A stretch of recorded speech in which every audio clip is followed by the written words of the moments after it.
कलाम academy के इस online platform पे आपका हार्दिक स्वागत है। और अपन पढ़ रहे थे पॉलिटी। पॉलिटी में कल अपन ने पढ़ा था स्टेट इलेक्शन कमीशन या राज्य निर्वाचन आयोग। ठीक है, वो अपना पूरा हो गया था। तो अब अपन है वो एक बार उसका क्विक रिवीजन करते हैं, फिर अपन आगे चलेंगे। तो कल अपन ने क्या क्या पढ़ा उसका आप मेरे साथ है वो रिवीजन करोगे। देखो, सबसे पहले मैंने आपको बताया था कि स्टेट इलेक्शन कमीशन की है वो स्थापना क्यों हुई। तो मैंने आपको बताया था कि 2 अक्टूबर 1959 को नागौर के बगदरी गांव में पंचायतों की स्थापना की गई थी पंडित जवाहरलाल नेहरू द्वारा। तो पंचायतों की स्थापना की गई थी तो उसके लिए कहीं से चुनाव करवाने पड़ेंगे। तो उन्हीं चुनावों को करवाने के लिए पंचायती राज एक्ट 1994 की धारा 120 के तहत है वो राज्य निर्वाचन आयोग की स्थापना की गई थी। और मूल संविधान में इसका कोई प्रावधान नहीं था। क्यों? क्योंकि पंचायतों की स्थापना है वो 1959 में हुई थी। और बाद में अपन को लगा कि भाई ऐसी कोई बॉडी होनी चाहिए जो पंचायतों के लिए है वो चुनाव करवाए। तो उसी के तहत अपन ने है वो एक 72वें और 73वें दो संविधान संशोधन किए थे। 72वां संविधान संशोधन तो हुआ था पंचायतों के लिए और 73वां हुआ था नगरीय निकायों के लिए या अर्बन बॉडी के लिए। तो उसी के तहत है वो अनुच्छेद 243 के और जेड ए में है वो राज्य निर्वाचन आयोग के प्रावधान किए गए थे, जो कि भाग 9 व भाग 9 ए में आते हैं। ये मैंने कल आपको बताया। इसके बाद मैंने आपको बताया कि राज्य निर्वाचन आयोग की स्थापना कब हुई थी। तो स्थापना है वो 17 जून 1994 को हुई थी। इसने कार्य करना कब से प्रारंभ किया? इसने कार्य करना प्रारंभ है वो 1 जुलाई 1994 से किया। इसी दिन है वो प्रथम निर्वाचन आयुक्त अमर सिंह राठौड़ की है वो नियुक्ति की गई थी और सर्वाधिक लंबा कार्यकाल भी है वो इन्हीं का था। ये बातें अपन ने कल की। इसके आगे चलते हैं। इसके आगे मैंने आपको बताया था इसकी संरचना या स्ट्रक्चर के बारे में मैंने आपको बताया था कि एक सदस्यीय निकाय है जिसमें सबसे ऊपर है वो राज्य निर्वाचन आयुक्त होता है। उसके नीचे है वो इसका सचिव होता है, मुख्य निर्वाचन अधिकारी। उस मुख्य निर्वाचन अधिकारी के अंडर है वो उप सचिव होता है। उप सचिव के अंडर है वो डीएम होता है और डीएम के अंडर है वो आरओ होते हैं, रिटर्निंग ऑफिसर। और रिटर्निंग ऑफिसर के अंडर जो होते हैं वो बीएलओ होते हैं, बूथ लेवल ऑफिसर। ये मैंने आपको बात बताई थी। इसके अलावा मैंने आपको बताया था कि जब डीएम है वो दो तरह से कार्य करते हैं। एक तो निर्वाचक नामावली को तैयार करते हैं और एक निर्वाचन का संचालन करते हैं। जब वो निर्वाचक नामावली को तैयार करते हैं तब उन्हें वो रजिस्ट्रीकरण अधिकारी कहा जाता है। और जब वो है वो चुनाव करवाते हैं तब उन्हें रिटर्निंग ऑफिसर कहा जाता है। और ये जो रजिस्ट्रीकरण अधिकारी या आरओ जो होते हैं ये सामान्यतः भारतीय प्रशासनिक सेवा या राज्य प्रशासनिक सेवा के अधिकारी होते हैं। ये बात अपन ने कल की। इसके आगे अपन ने क्या पढ़ा? इसके आगे अपन ने पढ़ा था कि राज्य निर्वाचन आयुक्त की नियुक्ति कौन करता है। इसकी नियुक्ति है वो माननीय राज्यपाल महोदय द्वारा की जाती है। सेवा शर्तों का निर्धारण कौन करता है? सेवा शर्तों का निर्धारण भी राज्यपाल महोदय द्वारा किया जाता है। इसको वेतन कितना मिलता है? वेतन जो है वो मुख्य सचिव या चीफ सेक्रेटरी के बराबर इसको वेतन मिलता है। फिर मैंने आपको ये भी बताया था कि इसकी योग्यता का या क्वालिफिकेशन का संविधान में कोई उल्लेख नहीं है। सिर्फ इतना लिखा हुआ है कि भाई मुख्य सचिव या मुख्य सचिव के समान कोई जो व्यक्ति है जिसको 5 वर्ष का अनुभव हो वो इस पोस्ट पर है वो बैठ सकता है। ये मैंने आपको ये बताई थी कि भाई योग्यता का संविधान में उल्लेख नहीं है। फिर अपन चलते आगे। फिर मैंने आपको इसके काम बताए थे। इसके बड़े बड़े काम क्या थे? एमपी एमएलए के चुनाव करवाना नहीं। इसके मुख्य काम क्या थे? पंचायती राज संस्थाएं और अर्बन बॉडीज के चुनाव करवाना। एमपी एमएलए के चुनाव है वो केंद्रीय निर्वाचन आयोग के तहत किए जाते हैं। तो इसके एक तो पंचायती राज व नगरीय निकायों के चुनाव करवाना, दूसरा आचार संहिता लागू करना, तीसरा मतदाता सूची तैयार करना, चौथा है वो कई बार चुनाव में धांधलियां हो जाती तो उन चुनावों को खारिज करना और चुनावों के लिए परिसीमन करना। ये 4-5 है वो बड़े बड़े काम बताए थे। फिर मैंने आपको बताया था इसके वेतन भत्ते राज्य की संचित निधि पर भारित होते हैं। फिर मैंने आपको बताया था इसका जो वर्तमान कार्यकाल है वो 5-65 कर दिया गया है। पहले है वो 6-62 था। और ये 5-65 किसके समय से हुआ है? ये इंद्रजीत खन्ना के समय से हुआ है। और ये जो प्रस्ताव लाया गया था वो नेकराम भसीन के द्वारा लाया गया था। तो ये मैंने आपको बात की। फिर मैंने आपको इसके जो अब तक अध्यक्ष रहे उसके बारे में बताया था। मैंने ये बताया था कि सबसे पहले जो अध्यक्ष रहे थे वो अमर सिंह राठौड़ थे, जिनकी नियुक्ति 1 जुलाई 1994 को की गई थी और 2000 तक वो है वो अध्यक्ष रहे थे। अर्थात 6 साल तक उन्होंने कार्यकाल संभाला था। और सबसे लंबा टेन्योर है वो भी अमर सिंह राठौड़ का ही है। उसके बाद दूसरे आए थे नेकराम भसीन, तीसरे इंद्रजीत खन्ना, चौथे अशोक कुमार पांडे, पांचवें राम लुबैया, फिर उसके बाद मधुकर गुप्ता और अभी जो सातवें हैं वो हैं फिर प्रेम सिंह मेहरा और उसके बाद मधुकर गुप्ता। ठीक है, ये सातों हो गए। देखो एक बार वापस देखना। सबसे पहले अमर सिंह राठौड़, फिर उसके बाद है वो नेकराम भसीन, फिर इंद्रजीत खन्ना, फिर अशोक कुमार पांडे, फिर राम लुबैया, फिर प्रेम सिंह मेहरा और फिर सातवें है वो मधुकर गुप्ता। ये सातों हुए थे। और जो ये अभी मधुकर गुप्ता जो है ये 14 अगस्त 2022 से लगातार अपने पद पर बने हुए हैं। तो ये अपन ने बात की थी राज्य निर्वाचन आयोग की। फिर मैंने आपको एक थोड़ा सा ये भी बताया था कि राज्य निर्वाचन आयोग है ये कोई केंद्रीय निर्वाचन आयोग की अधीनस्थ संस्था नहीं है। दोनों है वो ऑटोनोमस है, दोनों अलग अलग है। आपको किसी भी एग्जाम में ये स्टेटमेंट दिया जा सकता है कि क्या राज्य निर्वाचन आयोग केंद्रीय निर्वाचन आयोग की अधीनस्थ संस्था है? तो बिल्कुल नहीं है। केंद्रीय निर्वाचन आयोग एक अलग ऑटोनोमस बॉडी है और राज्य निर्वाचन आयोग एक अलग ऑटोनोमस बॉडी है। फिर अपना थोड़ा सा कंफ्यूजन था कि मुख्य निर्वाचन अधिकारी के नाम से अपन दो लोगों का राजस्थान में नाम सुनते हैं। तो मैंने आपको बताया था कि वो दोनों अलग अलग है। एक जो केंद्रीय निर्वाचन आयोग का जो प्रतिनिधि राज्य में होता है, जो एमपी एमएलए के चुनाव करवाता है, उसको भी मुख्य निर्वाचन अधिकारी कहते हैं। और दूसरा जो राज्य निर्वाचन आयोग है, उसका जो सचिव होता है, उसको भी मुख्य निर्वाचन अधिकारी कहते हैं। तो दोनों है वो अलग अलग है, एक है वो एमपी एमएलए के चुनाव देखता है, और दूसरा जो है वो पंचायती राज संस्था और अर्बन बॉडी के चुनाव देखता है। और जो केंद्रीय निर्वाचन आयोग का जो वर्तमान में अपने राजस्थान में अधिकारी है, वो है श्री प्रवीण गुप्ता। और जो अपने राज्य निर्वाचन आयोग वाले जो मुख्य अधिकारी हैं, वो है श्री नारायण सिंह। तो ये दोनों अलग अलग है, ये बात अपन ने की थी। तो इस तरह मैंने आपको पूरा है वो राज्य निर्वाचन आयोग बताया था, और वो अपन ने वापस है वो फटाफट या क्विक है वो रिवीजन कर लिया। अब अगला जो अपना टॉपिक है, वो है राज्य लोक सेवा आयोग या राजस्थान लोक सेवा आयोग, या जिसे अपन कहते हैं आरपीएससी। ठीक है, तो अब अपन वो पढ़ेंगे।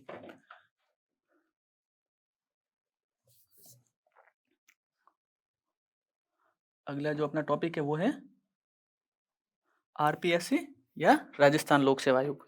तो देखो जैसा कि मैं हर बार आपको बताता हूँ, कोई भी टॉपिक पढ़ते हैं तो सबसे पहले उसका थोड़ा सा बैकग्राउंड देखते हैं। जैसा किसी भी सीरियल में चलता है रिकैप, कि आपने कल ये देखा, परसों ये देखा, फिर धीरे धीरे करके वो आगे आते हैं।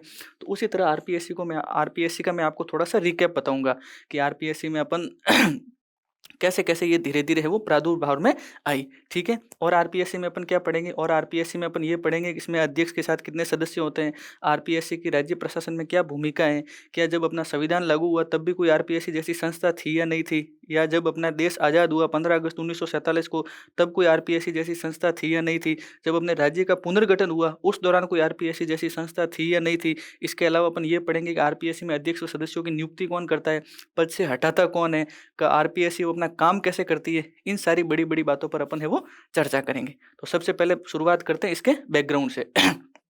देखो, जब अपने राजस्थान का पुनर्गठन हो रहा था, अपन पढ़ते हैं हिस्ट्री में कि भाई राजस्थान का पुनर्गठन है वो 18 मार्च 1948 से शुरू होकर 1 नवंबर 1956 तक 7 चरणों में 8 सालों में है वो पूरा हुआ था। ये अपन पढ़ते हैं। तो उस दौरान अपन पढ़ते हैं कि राजस्थान में 19 रियासतें, 3 ठिकाने और एक केंद्र शासित प्रदेश थे। ये अपन पढ़ते हैं। तो उन 19 रियासतों में से 3 ऐसी रियासतें थी जहाँ पर एक आरपीएससी जैसी ही संस्था थी। उन वहाँ उस समय वो राजा महाराजाओं को ऐसा लगा था कि आरपीएससी जैसी कोई संस्था होनी चाहिए जो भर्ती अभिकरण का काम करे। तो वो 3 रियासतें कौन सी है, तो सबसे पहले आप उन 3 रियासतों के नाम ध्यान रखना। देखो, सबसे पहले वो रियासत है जोधपुर।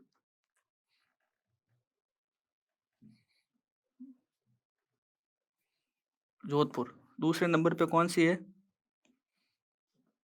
जयपुर। और तीसरे नंबर पे कौन सी है, बीकानेर। ये मैं आपको रियासत काल की बातें बता रहा हूँ। उस समय है वो आरपीएससी जैसी संस्था थी जो लोगों में भर्ती अभिकरण का काम करती थी। जोधपुर वाली में जो संस्था थी उसकी स्थापना हुई थी 1939। जयपुर में जो स्थापना हुई थी वो हुई थी 1940। और बीकानेर में जो स्थापना हुई थी वो हुई थी 1946। तो आपसे किसी भी एग्जाम में पूछा जा सकता है कि राजस्थान की कौन सी वो 3 रियासतें हैं जहाँ पर है वो आरपीएससी जैसी संस्था थी। तो वो जोधपुर, जयपुर और बीकानेर, ये 3 रियासतें थी। जोधपुर में स्थापना हुई थी 1939, जयपुर में स्थापना हुई थी 1940 और बीकानेर में स्थापना हुई थी 1946। ये 3 फैक्ट्स को आप याद रखना। ये तो थोड़ा सा बैकग्राउंड था कि भैया जिस समय अपना राजस्थान बनना भी था उससे पहले भी इन रियासतों में है वो आरपीएससी जैसी संस्था थी। ठीक है, ये हो गई बैकग्राउंड की बात। अब अपन आते हैं आरपीएससी की स्थापना पे।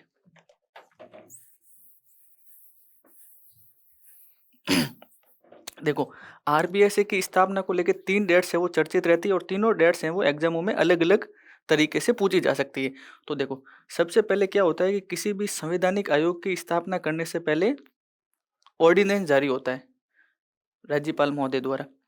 ठीक है, अब जैसे मैंने एक शब्द का यूज किया संवैधानिक आयोग। संवैधानिक आयोग क्या होता है, जिसका संविधान में मेंशन हो, वो सीधे सीधे संवैधानिक आयोग। अपन संविधान में पढ़ते हैं 22 भाग, 12 अनुसूचियां और 395 अनुच्छेद है। तो किसी भी आयोग का इन संविधान के आर्टिकल में अगर प्रावधान किया गया है तो वो सीधे सीधे संवैधानिक आयोग। अब आरपीएससी कैसे संवैधानिक आयोग है, किन किन आर्टिकल में प्रावधान है, वो अपन थोड़ा आगे देखेंगे। लेकिन पहले अपन बात कर रहे हैं इसकी स्थापना को लेके। तो इस तक किसी भी आयोग की स्थापना करनी है तो सबसे पहले क्या होता है, राज्यपाल महोदय द्वारा ऑर्डिनेंस जारी किया जाता है। तो सबसे पहले राज्यपाल महोदय द्वारा ऑर्डिनेंस आरपीएससी को लेकर जारी किया गया था 16 अगस्त 1949। अब मैंने यहाँ एक शब्द का यूज किया राज्यपाल, और जब अपना राजस्थान बना तब तक यहाँ पर राज्यपाल थे ही नहीं। तो राज्यपाल की जगह कौन थे, राज प्रमुख थे। तो 16 अगस्त 1949 को आप राज प्रमुख, बढ़िया शब्द रहेगा इसकी जगह। तो राज प्रमुख जो अपने थे उस समय सवाई मान सिंह जी सेकंड, उनके द्वारा ऑर्डिनेंस जारी किया गया था कि अपन है वो आरपीएससी की स्थापना करेंगे। वो कब की गई थी? उनके द्वारा ऑर्डिनेंस सबसे पहले कब जारी हुआ था? 16 अगस्त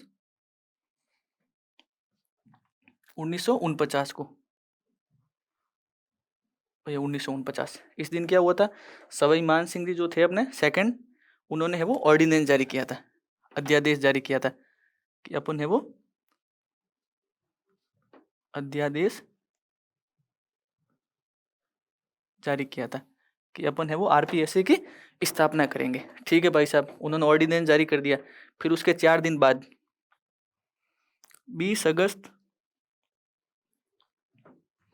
1949 को क्या हुआ था?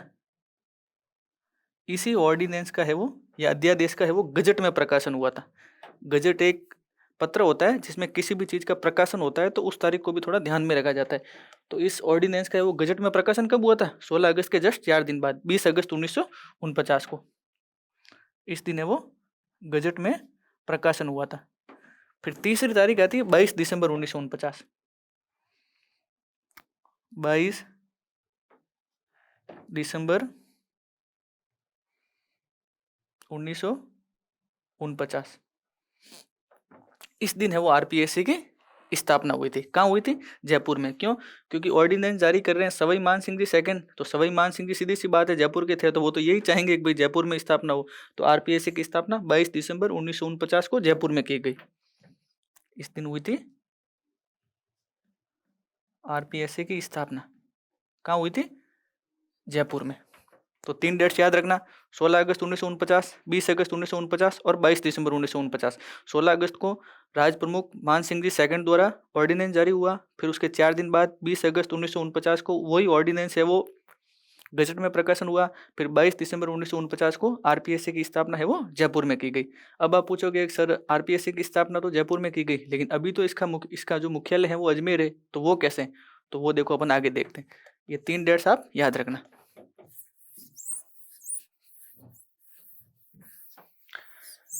देखो, अपना जो अपन जब राजस्थान का एकीकरण पढ़ते हैं, आपने उसमें एक कमेटी पढ़ी होगी, सत्यनारायण राव कमेटी। उस सत्यनारायण राव कमेटी ने ही कहा था कि भाई हाईकोर्ट है वो जोधपुर को दे दो, कृषि वाला मामला है वो भरतपुर को दे दो। तो उसी सत्यनारायण राव कमेटी ने कहा था कि भाई जो ये आरपीएससी वाला हेडक्वार्टर है ये आप जयपुर से स्थानांतरित करके अजमेर ले जाओ। तो इस चीज़ का आप ध्यान रखना। किसी भी एग्जाम में आपसे पूछा जाए कि किस कमेटी की सिफारिश के आधार पर आरपीएससी के मुख्यालय को है वो जयपुर से अजमेर स्थानांतरित किया गया, तो उसका आंसर होगा सत्यनारायण राव कमेटी। तो याद रखना ये सत्यनारायण राव कमेटी। कौन सी कमेटी थी वो? सत्यनारायण राव कमेटी।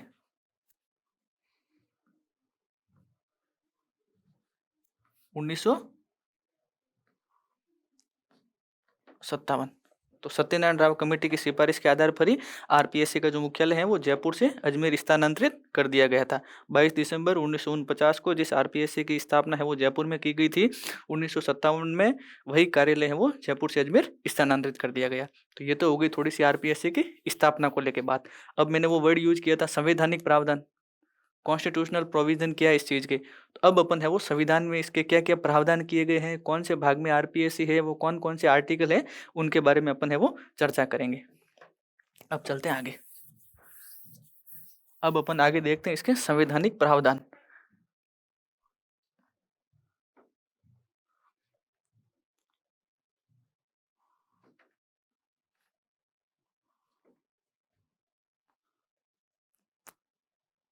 संवैधानिक कॉन्स्टिट्यूशनल प्रोविजन।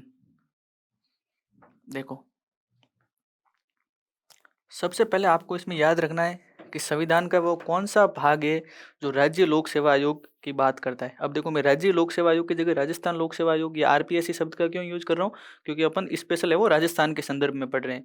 ये का ये अगर कोई हरियाणा वाले पढ़ रहे होते हैं तो वो हरियाणा लोक सेवा आयोग बोलते, कोई महाराष्ट्र वाले पढ़ रहे होते तो वो महाराष्ट्र लोक सेवा आयोग बोलते, पंजाब वाले पढ़ रहे होते तो वो पंजाब लोक सेवा आयोग पढ़ते। लेकिन अपन स्पेशल है वो राजस्थान के संदर्भ में पढ़ रहे हैं, तो जहाँ जहाँ राज्य लोक सेवा आयोग लिखा है वहाँ मैं राजस्थान लोक सेवा आयोग या आरपीएससी शब्द का यूज करूंगा। तो अब अपन देख रहे हैं आरपीएससी के संवैधानिक प्रावधान।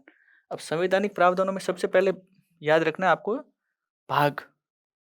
संविधान के 22 भाग है, उसमें से कौन से भाग में है वो आरपीएससी के प्रावधान किए गए हैं? तो वो भाग है 14, भाग 14।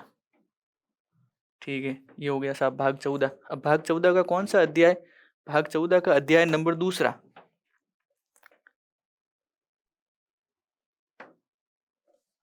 दूसरा अध्याय।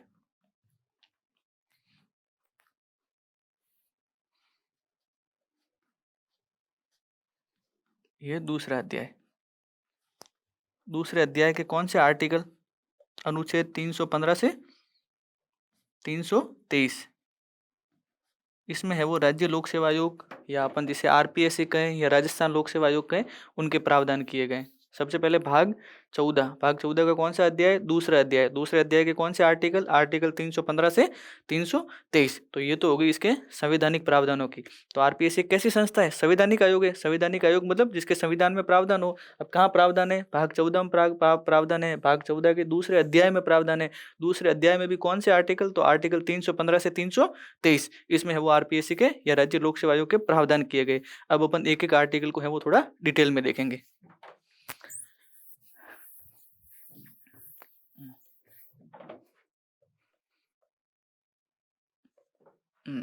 अब अपन सबसे पहले बात करेंगे आर्टिकल 315 की।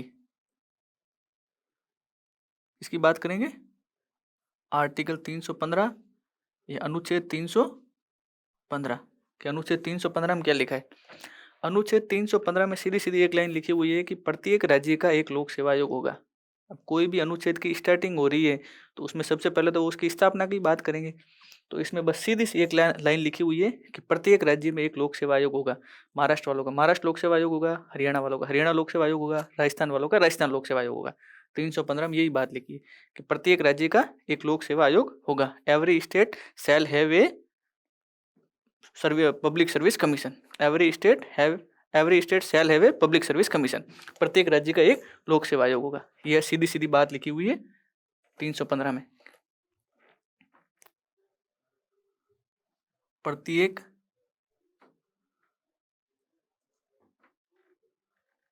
राज्य का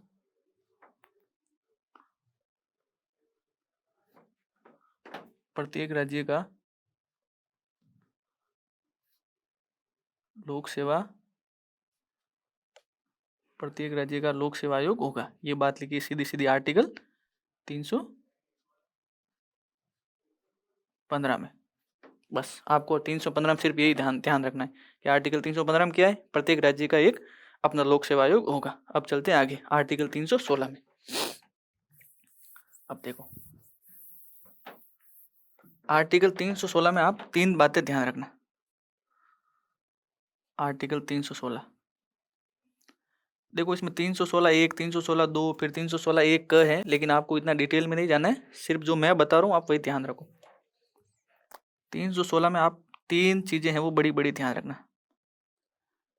अब 15 में तो उन्होंने अध्यक्ष व सदस्यों की नियुक्ति ये बता दिया कि भाई प्रत्येक राज्य का एक लोक सेवा आयोग होगा। अब लोक सेवा आयोग होगा तो उसमें अधिकारी होंगे, कर्मचारी होंगे, उनकी नियुक्ति कैसे होगी, दूसरी बात तो उन्हीं की बताएंगे। तो 316 में सबसे पहले उन्होंने बात लिखी, अध्यक्ष व सदस्यों की नियुक्ति है वो राज्यपाल महोदय द्वारा की जाएगी। क्या लिखी पहली बात? 316(1) में क्या लिखा है? अध्यक्ष व सदस्यों की नियुक्ति, appointment of chairman and members.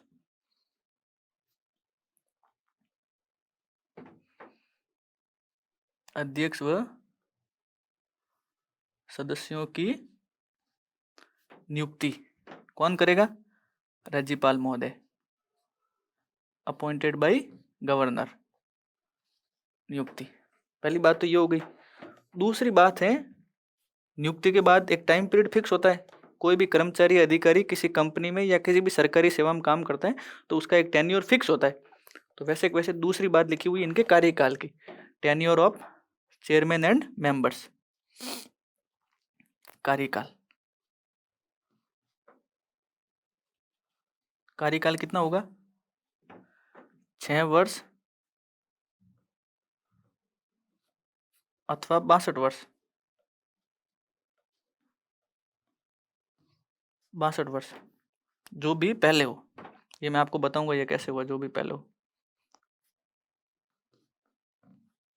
जो भी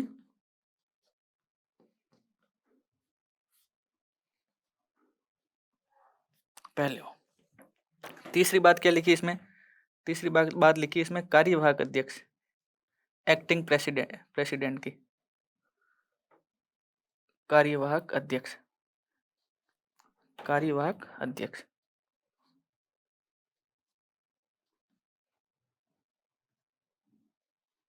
देखो सबसे पहली बात 316 में लिखी है कि आरपीएससी में जो अध्यक्ष व सदस्य होंगे उनकी नियुक्ति है वो राज्यपाल महोदय द्वारा की जाएगी, पहली बात। दूसरी बात है इनके कार्यकाल के, कि इनका टेन्योर कितना होगा, तो उसके लिए इसमें लिखा है कि 6 वर्ष अथवा 62 वर्ष दोनों में से जो भी पहले हो। अब आप पूछोगे ये कैसे 6 वर्ष या 62 वर्ष दोनों में से जो भी पहले हो।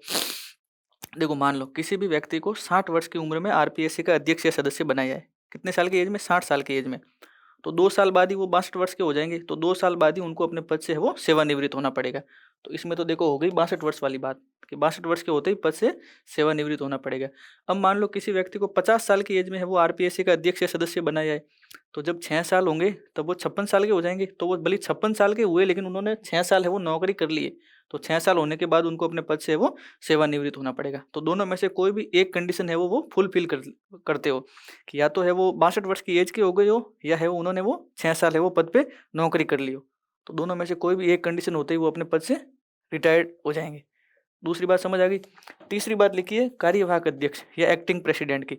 कई बार क्या होता है कि अध्यक्ष का जो पद है वो अचानक से रिक्त हो जाता है, चाहे उनकी मृत्यु हो जाए, वो अपने पद का है वो ढंग से कार्यभार है वो वह सही से नहीं निभा पाए, तो ऐसी स्थिति में कई बार क्या होता है कि सदस्यों में से ही राज्यपाल महोदय द्वारा एक कार्यवाहक अध्यक्ष नियुक्त किया जाएगा। ये बात लिखी हुई है 316 में, जो मैंने आपको तीसरा पॉइंट बताया उसमें, कार्यवाहक अध्यक्ष राज्यपाल महोदय द्वारा सदस्यों में से ही किसी व्यक्ति को अध्यक्ष का पद रिक्त होने पर कार्यवाहक अध्यक्ष के रूप में नियुक्त किया जाएगा।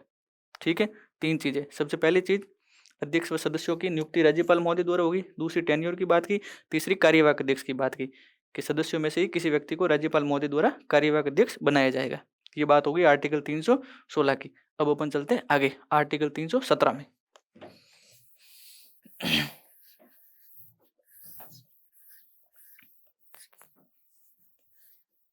आर्टिकल 317 में क्या लिखा है, आर्टिकल 317 में लिखा है रिमूवल प्रोसेस ऑफ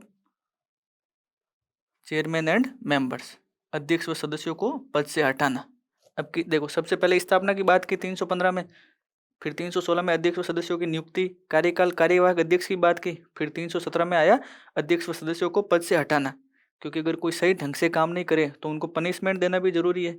तो पद से हटाने के लिए, वो पद से हटाने का क्या प्रोसेस हो उसका पूरा प्रावधान है वो आर्टिकल 317 में, removal process of member and chairman. ठीक है, अध्यक्ष व सदस्यों को पद से हटाना।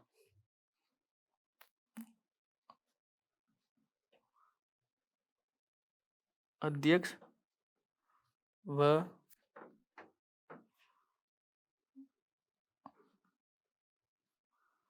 सदस्यों को पद से हटाना। ये इंपॉर्टेंट आर्टिकल है, आप ध्यान रखना, अध्यक्ष व सदस्यों को पद से हटाना। तो सबसे पहली बात तो इसमें इंपॉर्टेंट है कि पद से हटाएगा कौन। 316 मैंने आपको ये तो बता दिया, नियुक्ति कौन करेंगे, नियुक्ति राज्यपाल महोदय या गवर्नर के द्वारा की जाएगी। पद से हटाएगा कौन, पद से हटाएंगे राष्ट्रपति, प्रेसिडेंट। वेरी वेरी इंपॉर्टेंट, इस चीज का ध्यान रखना। आपके आगे सवाल आएगा कि निम्नलिखित में से किसके द्वारा आरपीएससी अध्यक्ष या सदस्यों को पद से हटाया जा सकता है, तो उसमें होगा राज्यपाल, राष्ट्रपति, मुख्यमंत्री या विधानमंडल। फिर आप वहाँ राज्यपाल करोगे तो वो गलत होगा। तो पद से कौन हटा सकता है, राष्ट्रपति महोदय, राष्ट्रपति महोदय। अब ये कैसे हटाएंगे पद से, तो सुप्रीम कोर्ट के न्यायाधीश के द्वारा एक कमेटी गठित होगी, और फिर वो कमेटी जांच करेगी कि वास्तव में इन पे जो आरोप लग रहे हैं वो सही है या नहीं है। फिर वो कमेटी अगर कह दे कि हाँ साहब ये इन्होंने ये आरोप किया है, तो फिर राष्ट्रपति महोदय के द्वारा इनको पद से हटाया जाएगा। और हटाने का एक कारण है वो संविधान में लिखा है, वो है कदाचार। हटाने का सबसे बड़ा कारण क्या लिखा है, कदाचार। कदाचार। और दूसरी चीज, मैंने आपको यहाँ पे हाई कोर्ट के न्यायाधीश न्यायाधीश वाली कमेटी जांच नहीं करेगी, मैंने सुप्रीम कोर्ट नाम लिया है, सर्वोच्च न्यायालय या उच्चतम न्यायालय। इस चीज का भी आप ध्यान रखना। कमेटी किसकी गठित होगी? सुप्रीम कोर्ट के न्यायाधीशों की, SC सुप्रीम कोर्ट। किस आधार पर हटाएंगे? कदाचार के आधार पर। हटाएगा कौन? राष्ट्रपति महोदय। जांच कौन करेगी? Supreme court. ये तो हो गई इनके हटाने की आधार। इसके अलावा हटाने के 3 आधार और बता रखे, जिसमें है वो बिना सुप्रीम कोर्ट की जांच के भी राष्ट्रपति महोदय सीधे हटा सकते हैं। वो 3 आधार कौन कौन से? देखो, 3 आधार में सबसे पहले तो है, अगर जो अध्यक्ष या सदस्य हैं वो शारीरिक या मानसिक रूप से विमंदित हो जाए, मतलब सरल लैंग्वेज में बताऊं तो पागल हो जाए, पहला आधार तो वो। दूसरा है वो दिवाली हो जाए, दिवाली मतलब बैंकक्रप्ट। तीसरा आधार है वो कि भाई अगर कोई बाहर लाभ का पद धारण कर ले, जैसे यहाँ उनको RPSC का अध्यक्ष बनाया गया और वो किसी अन्य राज्य में है, वो कोई लाभ का पद धारण कर ले या वहाँ की कोई नौकरी ज्वाइन कर ले, तो उस आधार पर है वो सुप्रीम कोर्ट की जांच की आवश्यकता नहीं है। उस आधार पर है वो राष्ट्रपति महोदय सीधा ही उन्हें है वो पद से हटा सकते हैं। तो आर्टिकल 317 का एक बार वापस रिवीजन करते हैं। 317 में क्या लिखा है? Removal process of RPSC member and chairman. अध्यक्ष व सदस्यों को पद से हटाना। पद से हटाएगा कौन? राष्ट्रपति महोदय हटाएंगे। कैसे हटाएंगे? कदाचार के आधार पर। जांच किससे कराएंगे? हाई कोर्ट से या सुप्रीम कोर्ट से? सुप्रीम कोर्ट से करवाएंगे, ठीक है। फिर अगर इस कदाचार के अलावा वो कौन से 3 आधार है जिसके आधार पर भी हटाया जा सकता है? सबसे पहला है वो शारीरिक या मानसिक रूप से विमंदित हो जाए, मतलब पागल हो जाए। दूसरा आधार क्या था? दिवालिया घोषित हो जाए, मतलब बैंकक्रप्ट हो जाए। और तीसरा आधार कौन सा था? मतलब बाहर लाभ का पद कोई धारण कर ले। इन तीनों आधारों के आधार पर राष्ट्रपति महोदय है वो बिना सुप्रीम कोर्ट की जांच के भी सीधा पद से हटा सकते हैं। ये हो गई आर्टिकल 317 की बात। अब अपन थोड़ा आगे चलते हैं। देखो, एक चीज का ध्यान रखना, मैंने आपको 317 में बताया है कि पद से हटा तो राष्ट्रपति सकते हैं, लेकिन कई बार क्या होता है, हटाने से पहले थोड़ा सा होता है सस्पेंशन या निलंबन, तो वो राज्यपाल महोदय के द्वारा किया जा सकता है। 2 शब्द है, देखना। एक तो होता है हटाना, या अपन जिसको बर्खास्त भी कह सकते हैं, और दूसरा होता है निलंबन या सस्पेंशन। तो RPSC अध्यक्ष व सदस्यों को पद से हटाएगा तो कौन? राष्ट्रपति या प्रेसिडेंट।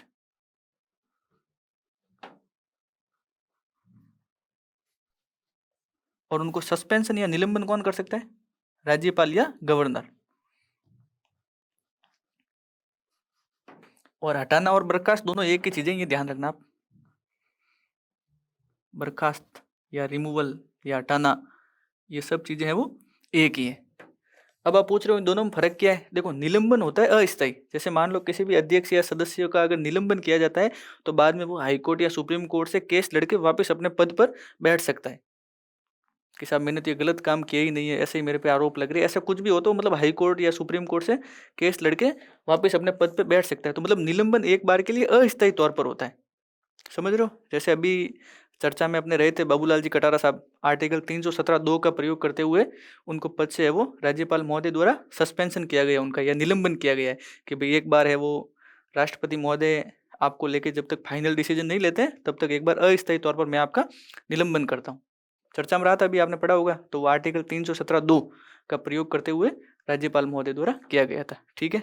अब अपन ने 315 पढ़ा, 316 पढ़ा, 317 पढ़ा। अब अपन आगे चलते हैं आर्टिकल 318 में। ये समझ आ गया ना? निलंबन और हटाना दोनों अलग चीजें। RPSC अध्यक्ष सदस्यों को पद से हटाएगा कौन? राष्ट्रपति महोदय। और निलंबन या सस्पेंशन कौन करेगा? राज्यपाल महोदय द्वारा। अब अपन आगे चलते हैं आर्टिकल 318 में। देखो, अब आया अपना आर्टिकल 318। आर्टिकल 318 में क्या लिखा है? कंडीशन ऑफ RPSC ऑफिस कि अध्यक्ष व सदस्यों की क्या सेवा शर्तें होगी। क्या लिखा है? Condition of RPSC office.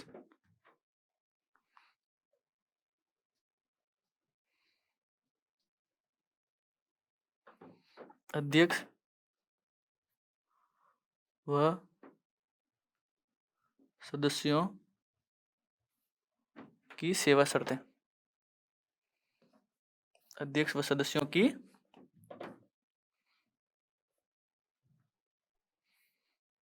सेवा शर्तें। बस आपको इसमें इतना ध्यान रखना है कि भाई अध्यक्ष व सदस्यों की सेवा शर्तों का निर्धारण कौन करता है? तो वो करता है राज्यपाल महोदय या गवर्नर। आपके आगे सवाल आएगा, निम्नलिखित में से किसके द्वारा आरपीएससी के अध्यक्ष व सदस्यों की सेवा शर्तों का निर्धारण किया जाता है? पहला ऑप्शन होगा राज्यपाल, दूसरा मुख्यमंत्री, तीसरा विधानसभा, चौथा विधान परिषद, और फिर आप वहाँ विधानमंडल या विधानसभा जो भी होगा वो करके आओगे। तो इसका सही आंसर है राज्यपाल। आर्टिकल 318 में ये लिखा हुआ है, इस चीज का ध्यान रखना। तो आरपीएससी अध्यक्ष व सदस्यों की सेवा शर्तों का निर्धारण कौन करता है? राज्यपाल। अब आप पूछोगे सेवा शर्तें कैसी? सेवा शर्तें ऐसी जैसे मान लो भाई इनके पदावधि के दौरान है वो कोई अलाभकारी परिवर्तन नहीं किए जा सकते हैं, ये बार कोई भी है वो लाभ का पद धारण नहीं करेंगे। ऐसे जो भी उनको लेके जो सेवा शर्तें या कंडीशन बनाएगी कि आप क्या कर सकते हो क्या नहीं कर सकते हो और हम आपके लिए क्या करेंगे, वो साले जो प्रोविजन है वो आर्टिकल 318 में। आरपीएससी अध्यक्ष व सदस्यों की सेवा शर्तें कौन से आर्टिकल में? 318 में। निर्धारण कौन करता है? राज्यपाल महोदय। अब अपन आगे चलते हैं आर्टिकल 319 में। आर्टिकल 319, आर्टिकल 319 में क्या है? Prohibition of RPSC member and chairman, अध्यक्ष व सदस्यों पर लगने वाले प्रतिबंध। आप पूछोगे यार इतने बड़े अधिकारी और इन पे भी प्रतिबंध लगते हैं? तो हाँ साहब, इन पे भी प्रतिबंध लगते हैं। इन पे क्या प्रतिबंध लगते हैं वो देखो आप। आरपीएससी अध्यक्ष या किसी भी सदस्य का मन हो जाएगा यार अब मैं तो आरएस की तैयारी करके आरएस बनूंगा, आईएएस की तैयारी करके आईएएस बनूंगा, तो ऐसा पॉसिबल नहीं है, क्योंकि आर्टिकल 319 कहता है कि आरपीएससी के अध्यक्ष व सदस्य हैं वो कोई भी लाभ का पद धारण नहीं कर सकते। उन पर प्रतिबंध लगाए जाते हैं, सिर्फ 2-3 पदों को छोड़ के, कि सिर्फ ये पोस्ट ही है वो ज्वाइन कर सकते हैं। तो वो कौन सी पोस्ट है? वो पोस्ट है यूपीएससी के अध्यक्ष या सदस्य की पोस्ट, या कोई आसपास वाले अन्य राज्य लोक सेवा आयोग के अध्यक्ष की पोस्ट। के भाई मान लो आप राजस्थान लोक सेवा आयोग से वो रिटायर्ड हो गए हो और आपकी एज है वो थोड़ी बाकी है अभी, कि भाई 60 के आसपास हो या 55 के आसपास हो, तो या तो आप यूपीएससी के अध्यक्ष या सदस्य दोनों बन सकते हो। वहाँ पे तो अध्यक्ष और सदस्य दोनों बन सकते हो, या कोई आसपास वाला अन्य राज्य लोक सेवा आयोग, जैसे पंजाब लोक सेवा आयोग के अध्यक्ष बन गए, या महाराष्ट्र लोक सेवा आयोग के अध्यक्ष बन गए, मतलब वहाँ से अन्य राज्य लोक सेवा आयोग के सिर्फ अध्यक्ष बन सकते हो, और यूपीएससी के है वो अध्यक्ष और सदस्य दोनों बन सकते हो। तो ये लिखा है आर्टिकल 319 में। क्या लिखा है? कि भैया कोई भी अन्य पद धारण करने के लिए आप पर प्रतिबंध लगाते हैं, लेकिन ये 2 पोस्ट हैं वो आप ज्वाइन कर सकते हो। एक तो UPSC, union public service commission, यहाँ तो आप अध्यक्ष और सदस्य दोनों बन सकते हो। क्यों यहाँ दोनों? क्यों? क्योंकि ये बड़ी संस्था है। बड़ी तो क्या मतलब, ये मान लो कि भाई यहाँ आरपीएससी से थोड़ी हायर अथॉरिटी है, तो इसलिए यहाँ पर है वो आप अध्यक्ष और सदस्य दोनों बन सकते हो। और किसी अन्य राज्य लोक सेवा आयोग में आप केवल अध्यक्ष बन सकते हो। अगर आपका मन हो मैं तो हरियाणा जाके वहाँ हरियाणा लोक सेवा आयोग का सदस्य बनूंगा, तो वो पॉसिबल नहीं है, वहाँ आप सिर्फ अध्यक्ष ही बन सकते हो। अन्य राज्य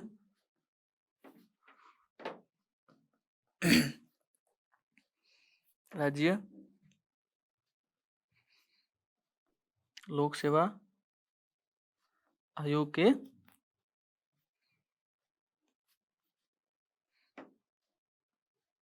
अध्यक्ष।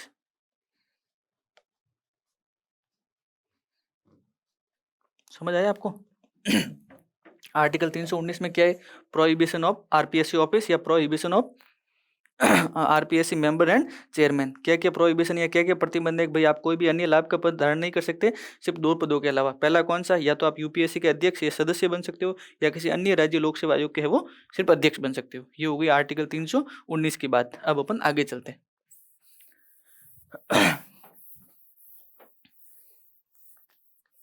आगे है आर्टिकल 320।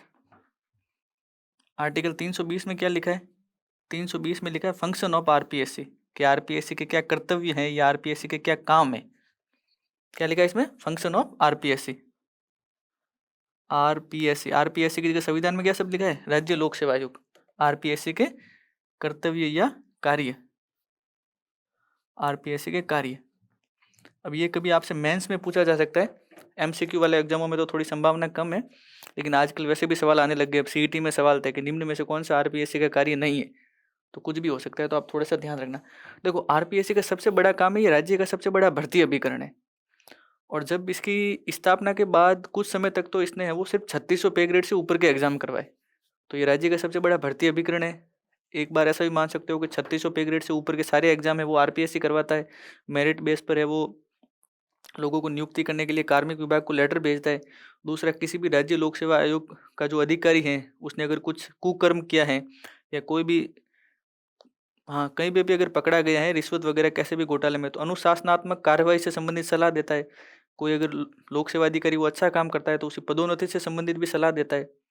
अभी कई तरीके की नवाचार भी कर रहा है। तो ये आरपीएससी के है वो 4-5 बड़े काम है, लेकिन सबसे बड़ा काम आपके दिमाग में मोटा-मोटा यही आना चाहिए कि राज्य का है वो सबसे बड़ा भर्ती अभिकरण है। साक्षात्कार इंटरव्यू वगैरह करवाता है, भर्ती करता है, मतलब भर्तियाँ करवाता है जॉइनिंग के लिए मेरिट बेस।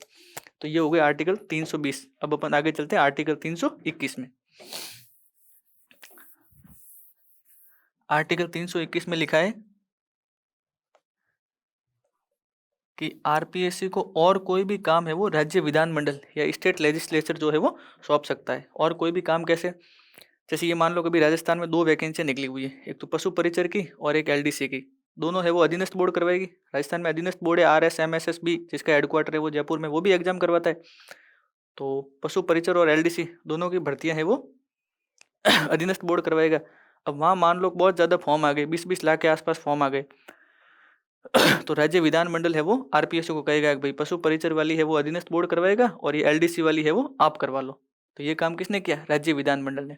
तो बस आर्टिकल 321 में वही लिखा है कि राज्य विधानमंडल है वो आरपीएससी को कोई भी अतिरिक्त काम सौंप सकती है या उसकी शक्तियों का विस्तार कर सकती है। मतलब कोई भी एडिशनल काम अगर या कोई भी एडिशनल कार्य अगर करवाना है या उसको पावर वगैरह देनी है तो वो राज्य विधानमंडल कर सकता है। आरपीएससी को कोई भी अतिरिक्त कार्य है वो राज्य विधानमंडल सौंप सकता है। अब संविधान बनाने वालों ने राज्य विधानमंडल शब्द क्यों लिखा? क्योंकि विधानमंडल है वो राज्यपाल, विधानसभा और विधान परिषद से मिलकर बना होता है। अब अपने राजस्थान में तो विधानसभा है, तो इसमें अपन ये भी बोल सकते हैं कि भाई कोई भी अतिरिक्त काम है वो राजस्थान में कौन देगा? राज्य विधानसभा। लेकिन आप ये याद रखना, राज्य विधानमंडल, राज्य विधानमंडल। आरपीएससी को और कोई भी अतिरिक्त कार्य कौन दे सकता है? राज्य विधानमंडल। ये बात तो हो गई आर्टिकल 321 की। अब बात करते हैं अपन आर्टिकल 322 की। 322 में क्या लिखा है? 322 में लिखा है पैसे टक्के की बात। संविधान बनाने वालों को ऐसा लगा होगा कि आरपीए के किसी भी राज्य में है वो पहले किसी दल की और सरकार हो, मतलब मान लो पहले ये दल की सरकार है और वहाँ उसने है वो आरपीएससी में अध्यक्ष व सदस्य नियुक्त किए और कुछ टाइम बाद ही है वो किसी बी दल की सरकार आ गई, तो वो उस जो ए दल ने जो लोगों को नियुक्त किया है तो बी दल वाले उनके वेतन भत्ते वो कहीं कटौती ना कर दे कि पहले उनको 2 लाख रुपए मिल रहे थे और फिर विरोधी दल की सरकार आई तो उसने कहा आज से तो हम आपको के 20,000 ही देंगे। क्यों? क्योंकि तुम तो क्या भाई अपने उस विरोधी दल वालों के लोगों द्वारा नियुक्त किए गए हो। तो ऐसा ना हो इसके लिए आर्टिकल 322 में प्रावधान किया गया कि आरपीएससी के जो अध्यक्ष व जो सदस्य हैं उनके वेतन भत्ते हैं वो संचित निधि पर भारित होंगे, चार्ज ऑन कंसोलिडेटेड फंड। इस पे भारित होने से क्या होता है? तो देखो कोई भी वेतन भत्ते जब संचित निधि पर भारित होते हैं तो उनमें है वो कटौती नहीं की जा सकती। एक बार लिख दिया कि भाई यहाँ संचित निधि पे इतना है तो फिर वो उतना ही रहेगा, फिर उसमें वो कटौती नहीं की जा सकती, मतलब अलाभकारी परिवर्तन नहीं किया जा सकता। लाभकारी परिवर्तन कर सकते हो आप, अलाभकारी परिवर्तन नहीं किया जा सकता। तो इसमें क्या लिखा हुआ है? आरपीएससी के वेतन भत्ते पेंशन जो भी है वो कर्मचारियों की वो सारी है वो किस पे भारित होगी? चार्ज ऑन कंसोलिडेटेड फंड, संचित निधि पर भारित, संचित निधि पर भारित। ये हो गई आर्टिकल 322 की बात।